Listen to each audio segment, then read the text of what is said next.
ભરૂચ જિલ્લા આમ આદમી પાર્ટી દ્વારા બિસ્માર માર્ગોના પ્રશ્નો નગરપાલિકા કચેરી અને માર્ગ અને મકાન વિભાગમાં ઉગ્ર રજૂઆત કરવામાં આવી હતી.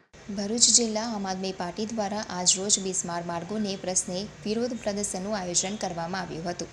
આમ આદમી પાર્ટીના આગેવાનો અને કાર્યકરોએ નગરપાલિકા કચેરી તેમજ માર્ગ અને મકાન વિભાગમાં રજૂઆત કરી હતી અને તંત્ર સામે સૂત્રોચ્ચાર પણ કર્યા હતા.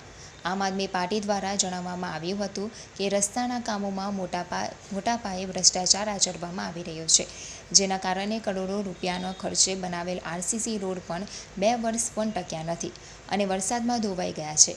જનતા કરોડો રૂપિયાનો ટેક્સ ભરી રહી છે. એની સામે જ જે સુવિધા આપવામાં આવે છે તેની સામે તેઓએ પ્રશ્નો ઊભા કર્યા હતા. 10 દિવસમાં જો માર્ગોનું સમારકામ નહીં કરવામાં આવે તો તેઓ દ્વારા ઉગ્ર આંદોલનની ચીમકી ઉચ્ચારવામાં આવી છે.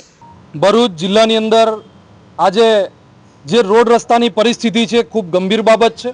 જે રોડ રસ્તાની લીધે આજે ઘણા મોટા એક્સિડન્ટો થઈ રહ્યા છે.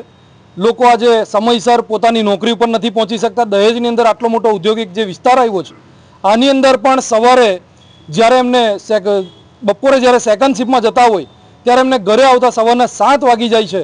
આ ખૂબ ગંભીર બાબત છે. આ તંત્રએ, ભાજપના નેતાઓએ આની નોંધ લેવી જોઈએ અને આ નોંધ અપાવવા માટે આજરોજ આમ આદમી પાર્ટી તરફથી અમે ભરૂચ નગરપાલિકાને અને અહીંયા આરએનબી ડિપાર્ટમેન્ટને અને જીએસઆરટીસીના ડિપાર્ટમેન્ટની અંદર પણ આની રજૂઆત લઈને આવ્યા છે.